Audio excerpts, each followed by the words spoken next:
जी, तो अभी redo log buffer के बारे में बात हुई है। नेक्स्ट जो कंपोनेंट सिस्टम ग्लोबल एरिया का कंपोनेंट है वो आपका लार्ज पूल है। अब लार्ज पूल क्या चीज़ है? ये भी बेसिकली बाकी कंपोनेंट्स की तरह एक कंपोनेंट है। अब इसमें कौन सी इंफॉर्मेशन मेंटेन की जाती है? जैसे मैंने पहले कहा था कि आपके पास ओरेकल के सिस्टम में या ओरेकल के इंस्टेंस में कुछ ऐसी ट्रांजैक्शंस होती हैं जो एक से ज़्यादा डेटाबेसेस के साथ इंटरेक्ट करती हैं, मल्टीपल मल्टीपल डेटाबेसेस के साथ कम्युनिकेट करती हैं। और ये तो बाकी भी आपको पता है, बाकी भी आपके जो डेटाबेसेस होते हैं वहाँ भी इस तरह का काम होता है कि कुछ ट्रांजैक्शंस जो हैं वो मल्टीपल डेटाबेसेस के साथ इंटरेक्शन कर रही होती हैं। तो ऐसी ट्रांजैक्शंस को फिर हमने कहाँ रखना होता है? लार्ज पूल के अंदर रखना होता है। ये ट्रांजैक्शन सिर्फ यही काम नहीं कर रही होती, और भी कुछ काम करती हैं। जैसे कुछ ट्रांजैक्शंस जो हैं, जैसे काफ़ी बड़ी ट्रांजैक्शंस होती हैं। जी, कुछ ट्रांजैक्शंस क्या करती हैं? बफर्स को मैसेजेस करती हैं। जैसे अभी हमने काफ़ी बफर्स पढ़े हैं। इस तरह के जो बफर्स होते हैं उन बफर्स को मैसेजेस करती हैं उन प्रोसेसेस के लिए जो पैरेलल ट्रांजैक्शंस या पैरेलल क्यूरीज परफॉर्म करते हैं। ऐसे प्रोसेसेस जो पैरेलल क्यूरीज परफॉर्म करते हैं उन प्रोसेसेस के बारे में बफर्स को इन्फॉर्म करती हैं, बफर को बताती हैं ट्रांजैक्शंस। तो ऐसी ट्रांजैक्शंस जो ये भी काम करें, हमें उनको भी लार्ज पूल में रखना होता है। फिर कुछ ऐसी ट्रांजैक्शंस भी होती हैं जो ऐसे प्रोसेसेस के बारे में इंफॉर्मेशन देती हैं जो रिकवरी मैनेजमेंट का काम करते हैं। तो उस तरह की ट्रांजैक्शंस को भी हमें फिर कहाँ रखना होता है? लार्ज पूल में। तो ओवरऑल अगर बात करूं तो ऐसी ट्रांजैक्शंस जो मल्टीपल डेटाबेसेस के साथ इंटरेक्ट करें, बफर्स को प्रोसेसेस के बारे में इंफॉर्म करें, जो प्रोसेसेस मल्टीपल क्यूरीज को परफॉर्म करते हों, या बफर्स को या ऐसी ट्रांजैक्शंस जो रिकवरी मैनेजमेंट वगैरह के काम कर रही हों, उन ट्रांजैक्शंस को आपको कहाँ रखना होता है? आपको लार्ज पूल के अंदर रखना होता है।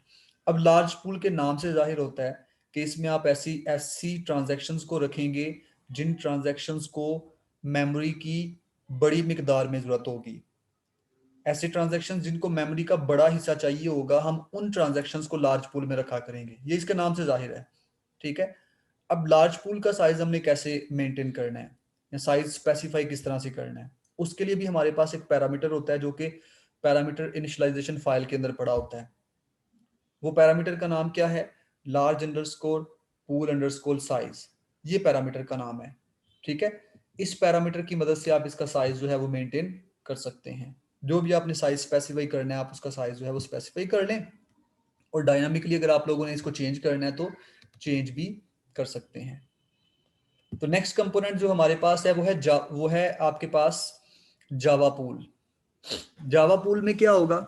हमने पहले भी बात की थी, जावा के रिलेटेड जो कोड्स होंगे वो बेसिकली जावा पूल के अंदर हम लोग मेंटेन करेंगे। तो Java pool is used by Oracle JVM for all Java code and data within a user session. ठीक है जी। जावा कोड्स के रिलेटेड जो इंफॉर्मेशन होगी वो जावा पूल में। स्ट्रीम पूल, स्ट्रीम पूल में स्ट्रीम्स के रिलेटेड जो इंफॉर्मेशन होगी वो हम रखेंगे स्ट्रीम पूल में। और स्ट्रीम पूल का साइज कैसे सेट करना है? Streams underscore pool underscore size एक वेरिएबल है, एक पैरामीटर है सॉरी, जो कि पैरामीटराइज फाइल के अंदर पड़ा होता है। उसकी मदद से आप ये काम कर सकते हैं। अब स्ट्रीम पूल के अंदर होगा क्या?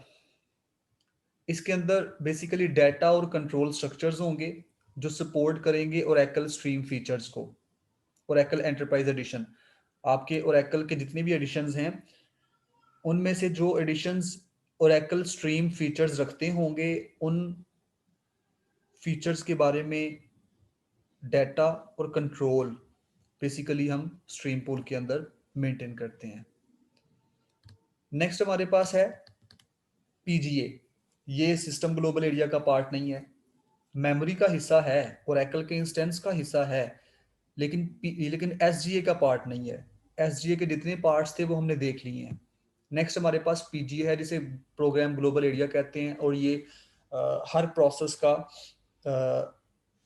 सेपरेट होता है। ठीक है। हर प्रोसेस के लिए सेपरेट होता है, ये शेयर्ड नहीं होता।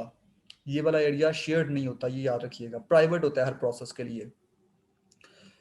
अब कॉन्फ़िगरेशन पीजीए की जो है वो डिपेंडेंट होती है। पीजीए की जो कॉन्फ़िगरेशन है वो डिपेंडेंट होती है किस चीज के ऊपर?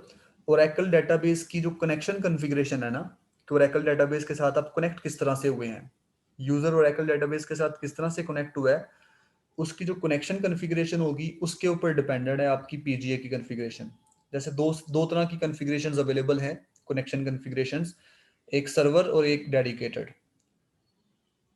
शेयर्ड सर्वर और dedicated. Shared server server configuration में क्या होगा, मल्टीपल यूजर्स जो हैं एक ही कनेक्शन के थ्रू डेटाबेस के साथ कनेक्टेड होंगे।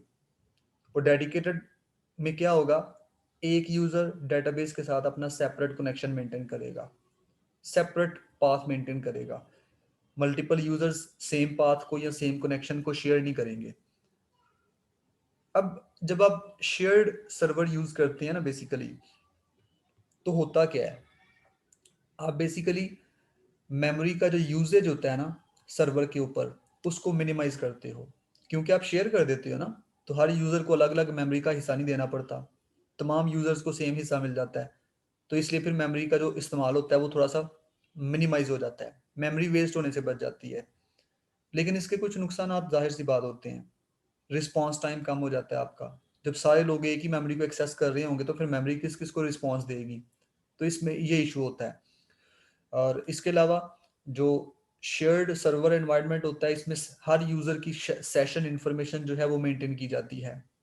अब ये सेशन इंफॉर्मेशन कौन मेंटेन करता है, क्योंकि शेयर्ड एनवायरनमेंट में हर यूजर का सेपरेट सेशन नहीं होता, सबका शेयर्ड सेशन होता है।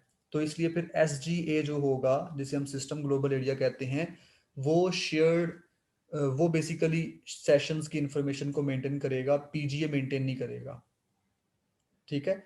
अब इसमें बेसिकली ये यूज कब किया जाता है, जब बहुत ज्यादा यूजर्स को छोटे पीरियड के लिए एक ही सर्वर के साथ कनेक्ट होना होता है ना, या एक ही डेटाबेस के इंस्टेंट्स के साथ कनेक्ट होना होता है, तो फिर वो शेयर्ड सर्वर का कॉन्सेप्ट या शेयर्ड सर्वर की कॉन्फ़िगरेशन जो है वो यूज करते हैं, और शेयर्ड सर्वर कॉन्फ़िगरेशन को यूज करते हुए इंस्टेंट्स के साथ कनेक्ट होते हैं या डेटाबेस के साथ कनेक्ट होते हैं। ठीक है। जब मल्टीपल आपके जो जब मल्टीपल कनेक्शंस आपको रिक्वायर्ड होते हैं और छोटे छोटे पीरियड के लिए, ठीक है, फाइनाइट पीरियड के लिए, बिल्कुल छोटा सा पीरियड आपके लिए, छोटे छोटे शॉर्ट लिव रिक्वेस्ट जिसे आप कहते हैं, तो फिर आप basically shared server configuration use करते हैं। नेक्स्ट आ जाती है आपके पास डेडिकेटेड। इसकी मैंने पहले बता दी है, each user process gets in own connection to the database PGA. PGA contain, अब इसमें पीजीए जो है वो सेशन इन्फॉर्मेशन को मेंटेन करेगा प्रोसेसेस की। ठीक है, क्योंकि हर प्रोसेस का अपना अपना जो है वो कनेक्शन होगा। ये नीचे वाले पैराग्राफ्स दो बेशक छोड़ दीजिएगा। एस मैं पहले बता चुका हूँ, एग्जीक्यूटेबल फाइल जो होंगी वो बेसिकली जो कि ओरेकल के इंस्टेंस का पार्ट हो, जो कि ओरेकल के इंस्टेंस का पार्ट होती हैं, और ये ओरेकल के सॉफ्टवेयर की फाइल्स होती हैं बेसिकली, एग्जीक्यूटेबल फाइल्स। ठीक है, वो किसमें पड़ी होंगी, सॉफ्टवेयर कोड एरिया में पड़ी होंगी। वैसे तो ये स्टैटिक होता है, आपका जो सॉफ्टवेयर कोड एरिया ये स्टैटिक है, लेकिन ये चेंज हो सकता है। कैसे चेंज होगा, अगर आप ओरेकल का एक नया वर्जन इंस्टॉल कर दो, अगर पुराना वर्जन इंस्टॉल, आप जो वर्जन यूज कर रहे हो उस वर्जन के लिए सॉफ्टवेयर कोड एरिया स्टैटिक होगा, चेंज नहीं होगा। नया वर्जन इंस्टॉल करोगे तो आपका जो ऑटोमेटिकली स्टैटिक जो कोड एरिया होगा, जो मेमोरी के अंदर जो एरिया दिया जाता है, वो ऑटोमेटिकली नए वर्जन के मुताबिक जो है वो अपडेट हो जाएगा। ठीक है, अदरवाइज आप इसको जो है वो नहीं कर सकते इस तरह से। Oracle software code areas are located in privileged memory areas separate from user programs. ये यूजर प्रोग्राम से सेपरेट होता है, क्योंकि इसमें ओरेकल के सॉफ्टवेयर के कोड्स पड़े होते हैं, एग्जीक्यूटेबल फाइल्स पड़ी होती हैं, इसलिए ये प्रिविलेज्ड एरियाज में पड़ा होता है, ऐसे एरियाज में जिसमें सिर्फ वही बंदे जा सकते हैं जिनको इजाजत दी जाती है, जो प्रिविलेजेस यूजर्स होते हैं आपके। ठीक है, तो यहाँ तक आप लोग इसको रखें। नेक्स्ट क्लास में हम बैकग्राउंड प्रोसेसेस को जो है फिर कवर करेंगे। यहाँ तक अगर प्रॉब्लम है तो पूछें बेटा।